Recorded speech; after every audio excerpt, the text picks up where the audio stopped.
धन्यवाद बच्चों और अभिभावक गण को मेरा प्रणाम, नमस्ते, गुड मॉर्निंग, सुप्रभात, सत श्री अकाल। प्रिय शिष्यों, आपके सामने जो ये चित्र चल रहे हैं, इनमें हिंदी के बहुत महान साहित्यकार हैं, कोई आलोचक हैं, कोई प्रकृति के प्रेमी हैं, कोई प्रेम के प्रेमी हैं, कोई ईश्वर के प्रेमी हैं। तो उनके चेहरों के साथ उनके नाम दिए जा रहे हैं, आप इन्हें याद रखें। एक हिंदी साहित्य के विद्यार्थी होने के नाते आपकी पाठ्य पुस्तकों में इनकी रचनाएं पढ़ने को मिलेगी, जिसे हम लोग पढ़ेंगे और बोर्ड परीक्षा तक में इनके नाम और इनके काम और इन्हें किस नाम से पुकारा जाता है, किस धारा के कवि हैं, इनसे संबंधित प्रश्न पूछे जाते हैं। इसलिए आप इन्हें भी सम्मान के साथ याद रखेंगे। चलिए बच्चों निकालिए क्लास 8 ग्रामर। ठीक है, संधि पढ़ रहे थे हम लोग, पता है, हमको लगता है याद होगा। अगर भूल गए हो तो फिर से वीडियो चला लेना। बार बार कहते आप तो कैसे एक गीत है, भूल गए। हाँ, तुम जो बुलाया हम दौड़े चले आए रे। आपके पॉकेट में सब टीचर घूम रहे हैं। जब भी दिल चाहा, जब दिल चाहा यूट्यूब खोला, देख लिया, या डाउनलोड करके देख लेते हो। थोड़ा प्रयास किया करो, मेरे कहने का मतलब बिना प्रयास के नहीं होगा। प्रयास कीजिए, बार बार देखिए, समझिए, बुक को सामने रखिए, तब तो होगा। जिसमें हम लोग संधि पढ़ चुके थे, संधि के भेद पढ़ चुके थे, स्वर, व्यंजन, विसर्ग। आज पढ़ेंगे स्वर संधि के भेद। आज पढ़ेंगे स्वर संधि के भेद। तो चूंकि आप लोग बड़े हो गए हो, क्लास 8 में चले आए हो, तो दिमाग थोड़ा सा खुला होगा, एंटेना मजबूत हुआ होगा। तो बहुत सुंदर छोटा सा ट्रिक बताते हैं, बुक में भी देख लो और मैं स्क्रीन पर भी दे रहा हूं। छोटी सी परिभाषा। स्वर संधि में जो कॉमन है, आज हम लोग 3 पढ़ेंगे। स्वर संधि में 3 पढ़ेंगे, दीर्घ संधि, गुण संधि और वृद्धि संधि। फिर बाद में ये दोनों यण आयादि ले लेंगे। ठीक है, आइए दीर्घ संधि में परिभाषा देखना, बुक वाली पहले। दीर्घ संधि में दो समान ह्रस्व स्वरों यानी अ, ई, उ के मेल से दीर्घ यानी आ, ई, उ हो जाते हैं। अब देखो, दीर्घ संधि हम इसको और कर सकते हैं दीर्घ स्वर संधि, क्योंकि स्वर के भेद हैं। तो याद रखना, दो स्वरों के मेल से, दो स्वरों के मेल से जो विकार हुआ, स्वर संधि। अब चूंकि स्वर 2 प्रकार के हैं, स्वर ही 2 प्रकार के हैं, हर सुदीर्घ, तो सब मिलाकर के कितने कंडीशन बनते हैं? हर स्व स्वर, हर स्व स्वर, दीर्घ स्वर, दीर्घ स्वर, दीर्घ स्वर, हर स्व स्वर, हर स्व स्वर, दीर्घ स्वर। 4 कंडीशन हो गए। चारों कंडीशन में कोई कंडीशन हो, रिजल्ट हमेशा उसका दीर्घ बनेगा। किसका? जो स्वर है, हमेशा उसका रिजल्ट क्या आएगा? दीर्घ आएगा। इसीलिए ऐसे स्वर संधि का नाम दीर्घ स्वर संधि है। क्यों? रिजल्ट हमेशा दीर्घ में आता है। उदाहरण देखिए, धर्म, अर्थ, धर्म, धर्म अ लास्ट में, और दूसरा शब्द का पहला अर्थ अ दोनों अ आया, धनिय दोनों हर्ष आ गया, तो रिजल्ट क्या बनेगा? धर्मार्थ, आ बन गया, धर्मार्थ आ हो गया।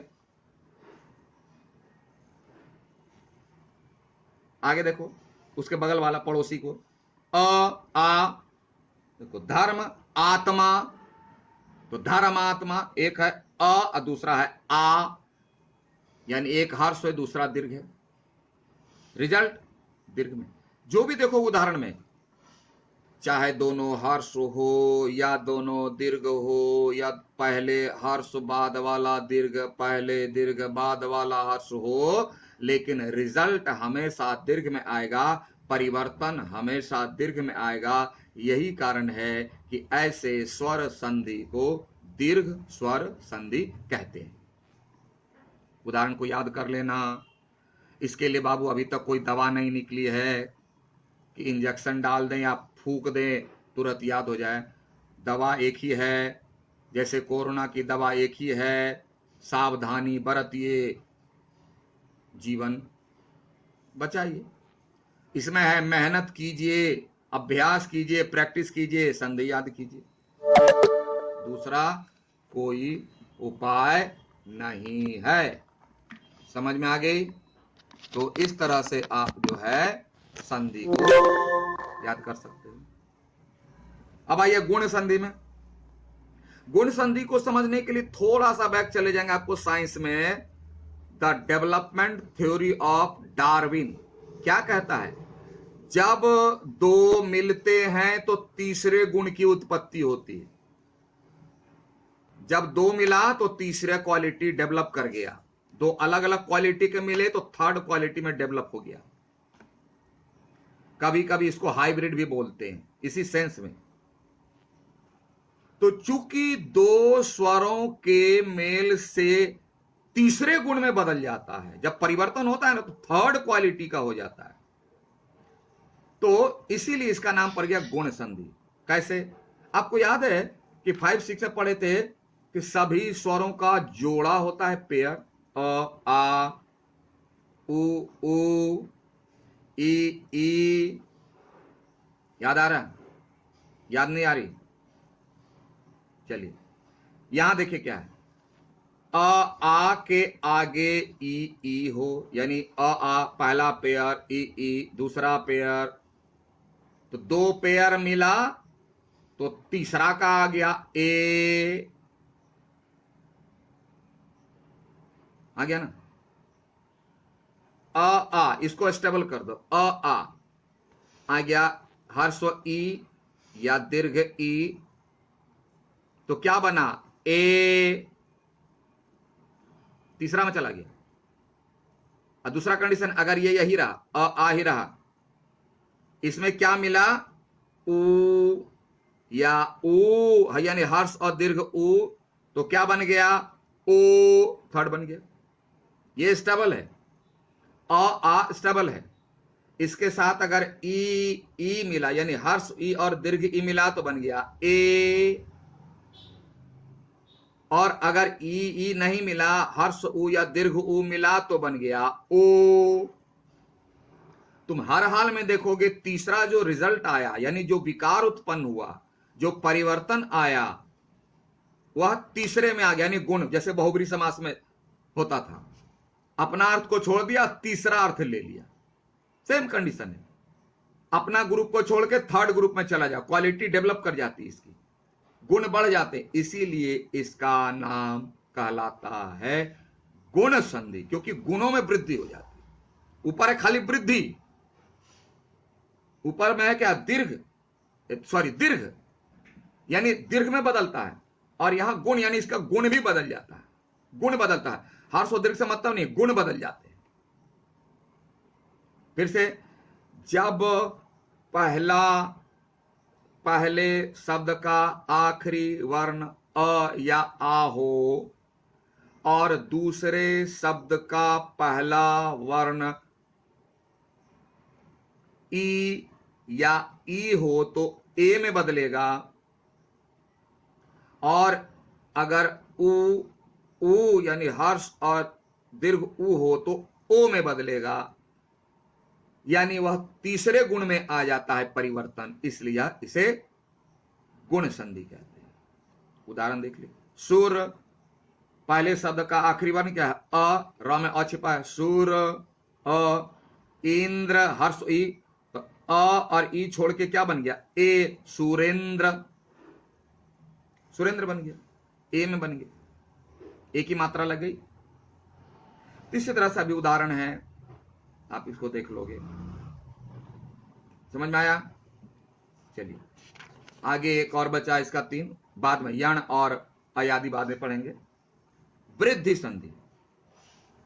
अब देखो वृद्धि में क्या होता है, गुण नहीं बदलता है, बढ़ जाता है, कुछ बढ़ गया।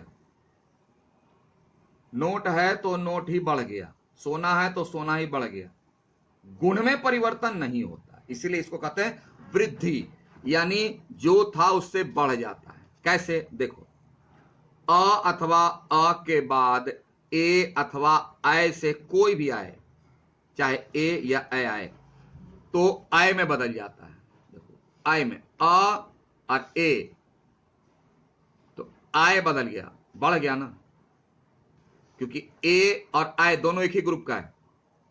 ए आय ये दोनों एक ही ग्रुप का है, लेकिन ए आएगा तो उसका बड़ा भैया आ जाएगा आय। मान लो ए को छोटा भाई, आय को बड़ा भाई, तो आय को भगाएगा, बोले तू हट, आय आ जाएगा।